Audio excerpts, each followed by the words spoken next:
세간의 이목을 집중시키는 유명인들이 많다. 정치인, 경제인, 학자, 체육인, 연예인 등 다양한 분야에서 성공한 이들이 많으며 이들의 일거수일투족은 좋은 일이든 나쁜 일이든 세인의 관심을 받는다. 하지만 세상을 떠들썩하게 하는 이들만 사연과 상처가 있는 것은 아니다. 풀잎에도 상처가 있듯이 평범한 우리 모두 사연과 상처를 품고 살아간다. 아무리 보잘것없는 몸뚱이의 소유자일지라도 바다를 메울 만한 사연 하나쯤은 가슴 깊이 묻고 살아가기 마련이다. 또 땅을 덮을 만큼 넓고 깊은 상처도. 책 읽는 다락방의 제이입니다. 우리는 잘났든 못났든 저마다 작고 큰 상처들을 안고 살아갑니다. 누군가가 그 상처들을 보듬어 준다면 그 자리에 새살이 돋아나겠지만 그 상처를 방치해 둔다면 점점 굳어져 흉터로 남게 될 것입니다. 오늘 소개해드릴 책은 도서출판 행복에너지에서 펴낸 풀잎에도 상처가 있다는데 라는 책입니다. 이 책의 저자인 이창수 작가는 현재 중학교 교감 선생님이시고요. 오랜 교직 생활을 통해 얻게 된 노하우를 정리한 공부가 쉽다고요와 소설 더 공부의 저자이기도 합니다. 저자는 서문에서 이 책을 쓰게 된 이유를 다음과 같이 얘기합니다. 서문. 들길에 앉아 저녁노를 바라보면 상처 많은 풀잎들이 손을 흔든다. 상처 많은 꽃잎들이 가장 향기롭다. 태풍이 불고 폭우가 쏟아지는 들녘에 우람한 나무 한 그루가 영화 스파르타쿠스에서 검투사들이 살아남기 위해 적과 싸우는 것처럼 비바람을 정면으로 맞으며 서 있습니다. 주위의 풀잎들도 비바람을 따라 이리저리 흔들립니다. 태풍이 휩쓸고 간 다음 날 지나가던 나그네가 풍상의 흔적을 간직한 나무를 위로합니다. 나무야, 나무야, 모진 비바람을 견뎌내느라 수고했구나. 이 많은 상처들을 내가 위로해 주마. 순간 연약한 풀잎이 나그네에게 작은 목소리로 속삭입니다. 내게도 상처가 있어요. 나를 위로해 주세요. 나도 비바람을 버티며 살고 있어요. 그 소리가 소곤소곤 내 귀에도 감기는 듯합니다. 하지만 나그네는 그 소리를 듣지 못합니다. 우리 주위에는 수많은 사연과 상처들이 떠다니고 있습니다. 어떤 사연은 이해받고 어떤 상처는 위로받지만 그런 기회를 잡지 못해 떠다니는 것들이 더 많습니다. 정호승 시인의 시를 접하는 순간 깨달았습니다. 들녘에는 나무만 있는 것이 아니라 풀과 꽃도 있다는 것을, 풀잎과 꽃잎에도 상처가 있다는 것을, 그 상처를 위로해 줄 수는 없을까 고민했습니다. 그리고 결심했습니다. 미력 하나마 글로써 위로해 보자고. 이 책은 일상생활에서 경험하고 느낀 단상들을 모티브로 쓰여진 62개의 에피소드들이 수록되어 있는데요. 가볍게 읽을 수 있으면서도 우리 한 여운과 함께 나와 주변을 돌아볼 기회를 주기도 하는 책입니다. 오늘은 이 에피소드들 가운데 여러분과 나누고 싶은 글들을 골라 소개해드리겠습니다. 감정이 상하면 논리는 없다. 다툼 없는 세상이 있을까? 누구라도 이런 질문을 받으면 피식하고 웃어버리고 말 거다. 말이 안 된다며. 우리는 살아가면서 종종 다툰다. 친구 간, 직장 동료 간 또는 부부 간에, 심지어 처음 보는 상대와도. 다툼이 발생했을 때 상대의 잘못이 분명함에도 불구하고 자기 잘못이 아니라고 우기는 바람에 막막했던 적이 한두 번쯤은 있었을 것이다. 아무리 논리적으로 설명해도 상대는 막무가내이다. 이유가 뭘까? 최후 통첩 게임이라는 것이 있다. 사람들의 감정과 이익과의 관계를 알아보기 위해 고안한 실험이다. 예를 들어보자. 당신은 A와 처음 만난 사이다. 두 사람이 길을 가다 100만 원을 주었다. A가 돈을 나눌 결정권이 있고 당신은 A의 제안을 받아들이거나 거절할 수 있다. 단, 당신이 거절하면 두 사람 모두 돈을 가질 수 없다. 만약 A가 자신은 90만 원을 갖고 당신에게 10만 원을 주겠다고 제안한다면 당신은 이 제안을 수락하겠는가 아니면 거절하겠는가? 고민될 것이다. 수락하자니 터무니없이 불공평한 배분에 기분이 나쁠 테고 거절하자니 돈을 한 푼도 못 받는다. 이성적으로 판단하면 이 제안을 수락하는 것이 옳다. 10만 원이라도 받는 것이 이익이기 때문에. 실험 결과는 어땠을까? 실험에 따르면 제안자 A가 평균 37%에 해당하는 몫을 수락자에게 주었을 때, 즉 100만 원 중에서 약 40만 원은 줘야 수락자가 제안을 받아들였다. 40만 원 이하를 제안받았을 때 거절한 이유는 무엇일까? 아마 당신이 고민했던 그 이유와 같을 거다. 감정이 상한 것이다. 상대방이 90만 원을 갖고 내게는 겨우 10만 원밖에 주지 않으니 기분이 나쁠 수밖에. 제안받은 사람은 자신의 이익을 포기하면서까지 불공평한 분배를 거부한다. 결국 기분 나쁜 감정을 표현하는 편을 택하고 만 것이다. 다툼이 있을 때 잘못한 상대방이 계속 우기는 이유도 비슷하다. 내 첫 번째 대응에 상대방의 감정이 상했을 가능성이 크다. 이미 감정이 상해버린 상대방은 논리와 관계없이 자기가 옳다고 주장해버린다. 어찌 보면 당연한 일이다. 기분이 상한 상황에서 눈과 귀로 받아들이는 언어는 잔잔한 호수에 돌멩이를 던졌을 때 만들어지는 물결처럼 우리 자신을 흔든다. 사람은 감정의 동물이다.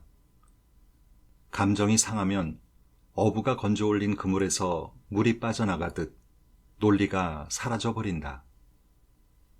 그물에서 물이 빠져나가지 않게 하려면 마법의 주문이 필요하다.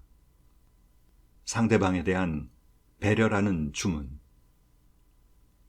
배려는 사람을 비추는 따뜻한 햇살이다. 강한 바람보다 따스한 햇살이 나그네의 옷을 벗긴다. 대화할 때 배려라는 따뜻한 빛을 상대방에게 비추자. 상대방이 감정을 상하지 않고 마음의 문을 열도록. 논리는 재판에서 잘잘못을 따질 때나 필요한 것 같다. 감정이 상하면 논리는 없다. 내려갈 때야 보이는. 힘들다. 산행을 좋아하지만 산에 오를 때마다 내뱉곤 한다. 산에 오를 때는 힘이 들어 고개를 숙인 채 올라가게 된다. 그렇다 보니 한겨울 보리가 얼지 말라고 땅을 꼭꼭 밟아주듯 내 등산화가 꾹꾹 밟고 지나가는 길만 보기 일수다.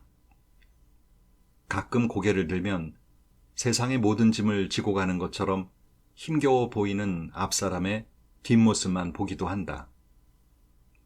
그러다 정상에 올라왔을 때나 또는 하산할 때 산의 풍경을 볼 수 있는 여유를 비로소 찾는다. 극꽃이라는 시가 있다. 내려갈 때 보았네. 올라갈 때 못 본 그 꽃.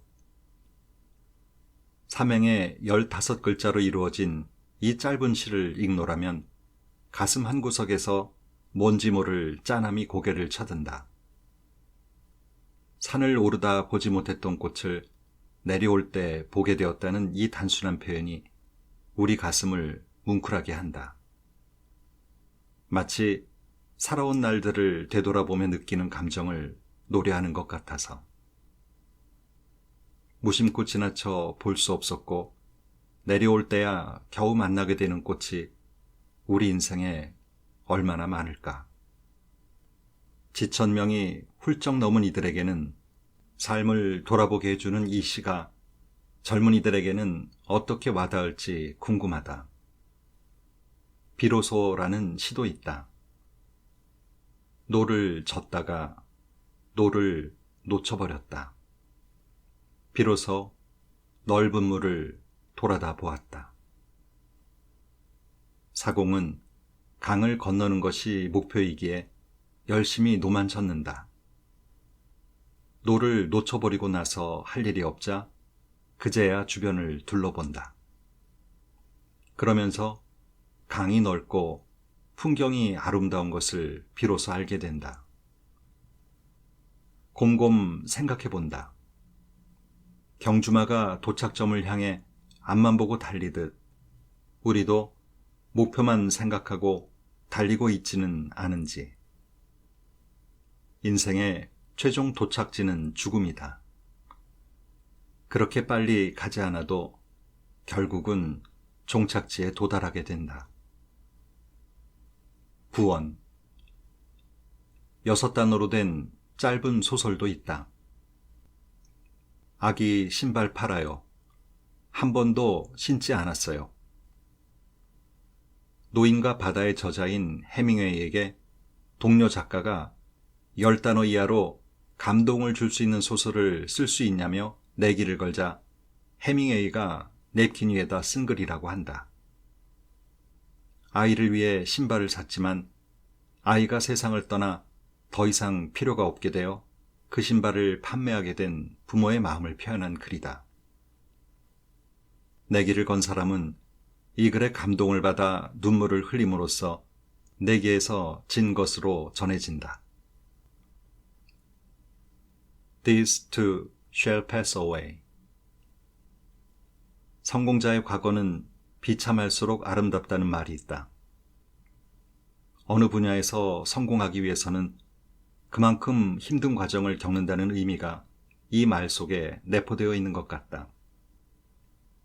힘든 과정을 보낸 후 자신이 지나온 길을 돌아볼 때의 느낌은 어떨까?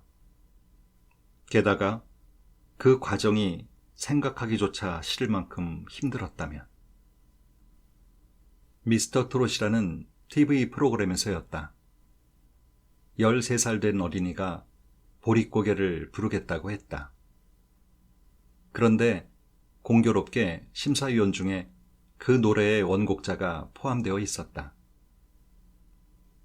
보릿고개란 여름 작물인 보리가 여물지 않은 상태에서 지난해 가을에 수확한 식량이 다 떨어진 4, 5월의 춘궁기를 표현하는 말이다. 그 시기에는 풀뿌리와 나무 껍질 등으로 끼니를 잇고는 했다. 우리나라가 보릿고개에서 벗어난 것은 1960년대 후반 경제개발 5개년 계획이 실시된 이후부터라고 한다. 웬만한 성인들도 경험하지 못했을 이런 보릿고개를 갓 13살 된 어린아이가 경험했을 리 만무하다. 그럼에도 불구하고 그 어린이는 성인 가요 무대에서 나훈아가 어머니를 생각하며 모정의 세월을 그립게 부르는 것처럼 보릿고개를 구성지게 불렀다. 심사위원들은 나이에 걸맞지 않게 트롯을 부르는 어린이가 신기하고 귀여웠는지 모두들 자리에서 일어나 박수치고 웃고 있었다. 그런데 정작 원곡자는 무거운 표정으로 바라만 보다 고개를 좌우로 서너 번 저었다. 그 장면을 보는 순간 그 이유를 생각해 봤다. 경험하지 못한 것을 경험한 것처럼 부르는 것이 불편했나 보다. 하지만 내 예상은 여지없이 빗나가고 말았다. 잠시 후 원곡자 눈에서 눈물이 주르르 흐르는 것이었다. 그는 당시 배를 골아가며 힘들게 살아왔던 기억이 떠올라 자신도 모르게 눈물이 나왔다고 한다. 눈물은 눈에만 있는 게 아닌가 보다. 눈물은 아련한 기억 속에도 있고 저 깊은 마음 속에도 있는 듯하다. 눈물은 소리가 없는 슬픔의 언어인가 보다. 간혹 청혼할 때 남자가 여자에게 앞으로 꽃길만 밟고 살도록 해주겠다라고 말하기도 한다. 하지만 꽃길만 밟고 사는 삶이 어디 있으랴. 사람들은 누구나 자신만의 어렵고 힘든 시기를 겪는다.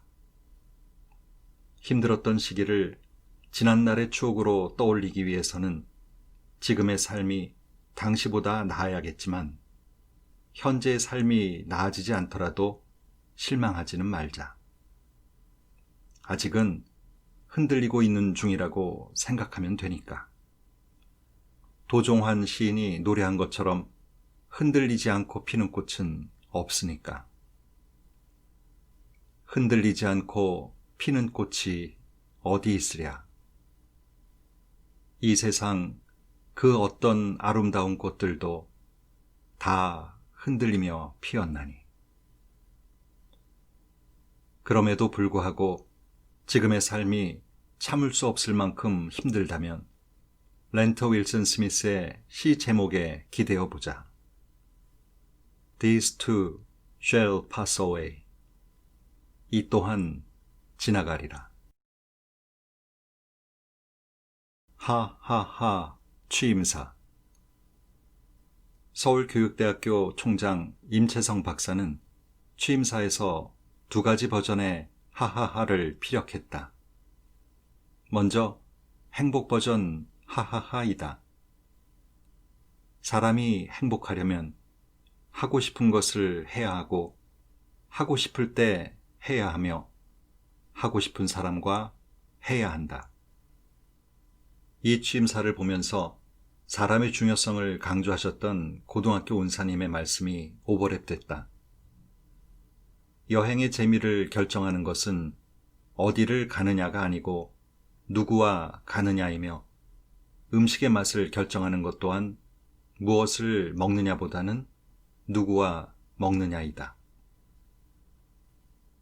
그리운 장소와 그리운 맛은 그리운 기억을 불러낸다. 세월이 흐른 뒤 그리움을 느낄 수 있다는 것은 그 당시가 행복했기 때문이며 행복이 그리움으로 남을 수 있는 것은 그것을 같이 공유한 이가 있기 때문이리라. 음식의 맛을 보며 과거를 떠올린다는 건 또 여행지에서 과거가 떠오른다는 건 함께했던 이와의 추억을 그리워하는 건지도 모른다. 하고 싶은 것을 하고 싶을 때 할 수 있다는 것은 축복이다. 하지만 그 축복도 같이 하고 싶은 사람과 할 수 있을 때 완성되는 것 같다.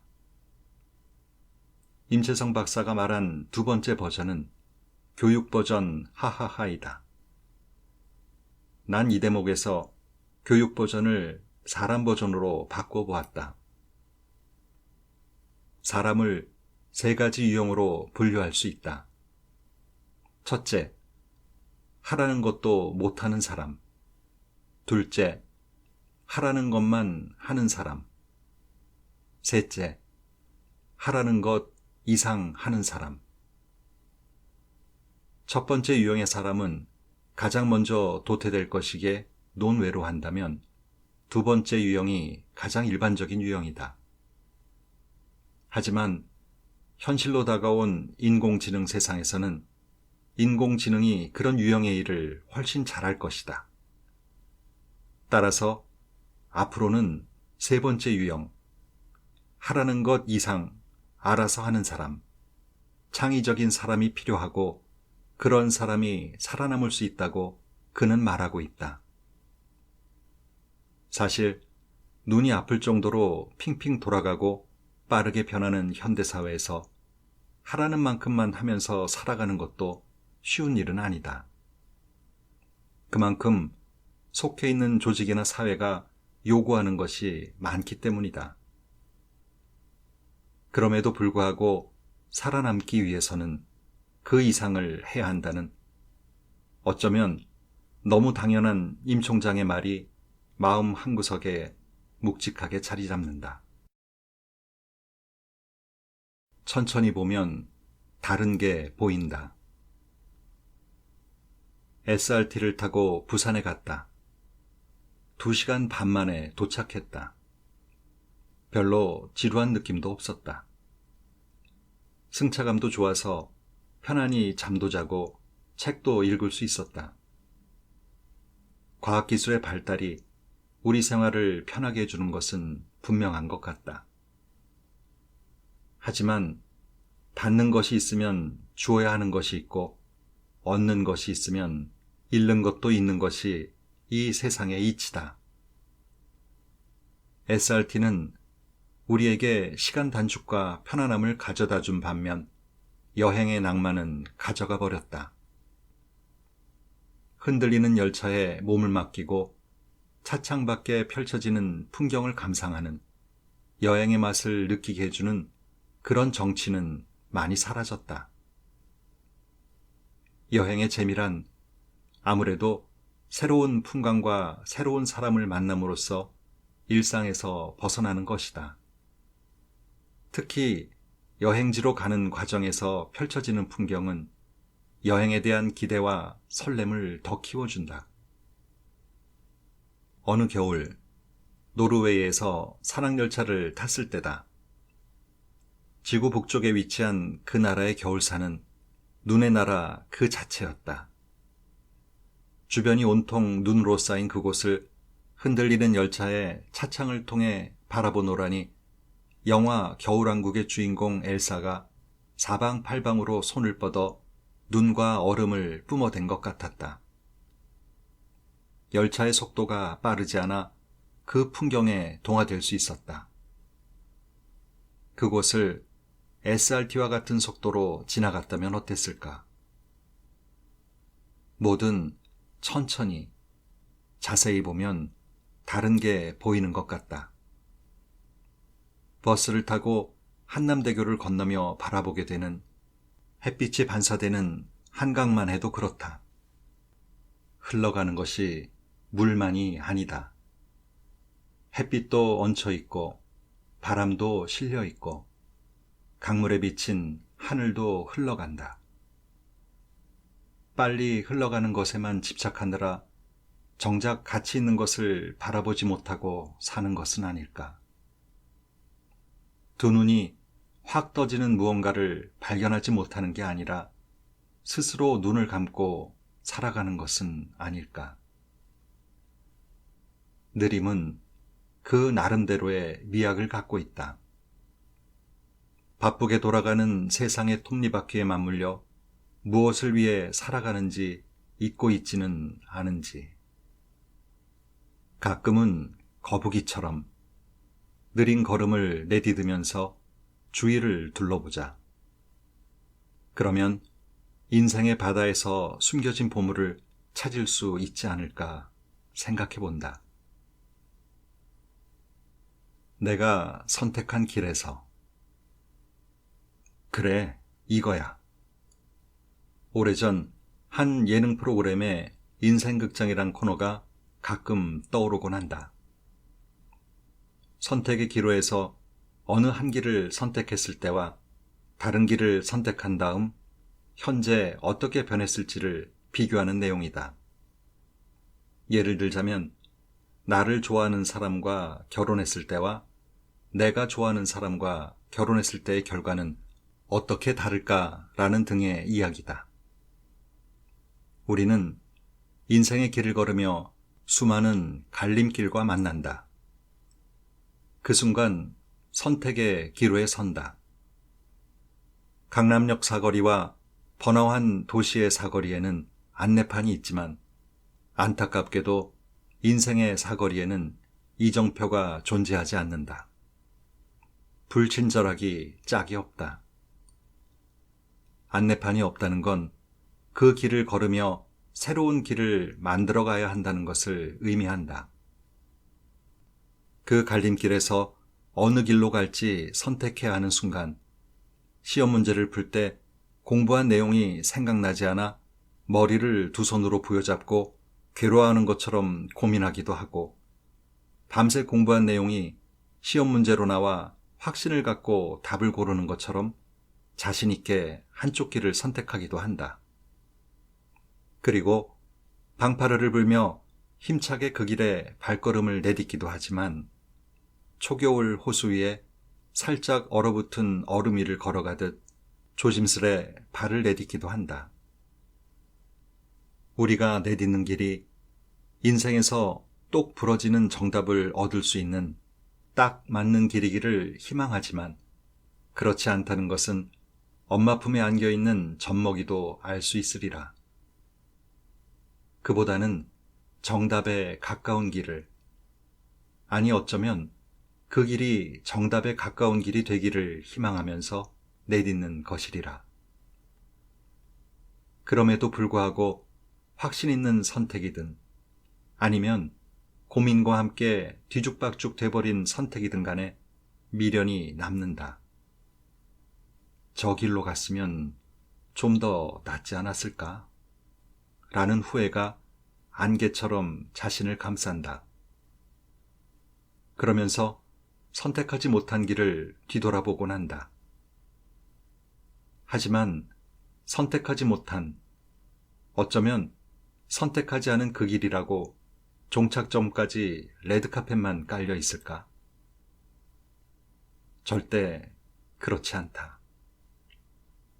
누구나 짐작할 수 있다.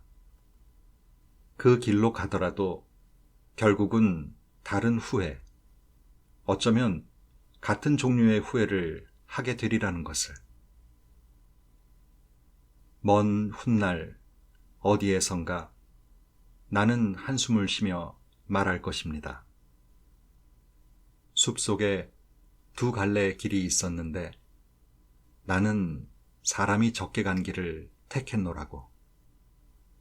그래서 모든 것이 달라졌다고. 로버트 프로스트의 가지 않은 길 중에서. 어느 책에서 고개를 끄덕이게 하는 문구를 보았다. 칭찬의 기술 중 가장 중요한 기술은 가끔씩 자기 자신을 칭찬하는 것이라고. 이렇듯 자신이 만들어가는 길을 걸으면서 힘이 들 때는 자신을 격려하고 위로해 주자. 그래, 이 정도면 애썼어. 잘 버텼어. 내던지고 싶을 때도 있었지만 잘 참으며 왔잖아. 가다가 넘어지면 다시 일어나면 되잖아. 이렇게 따뜻하게.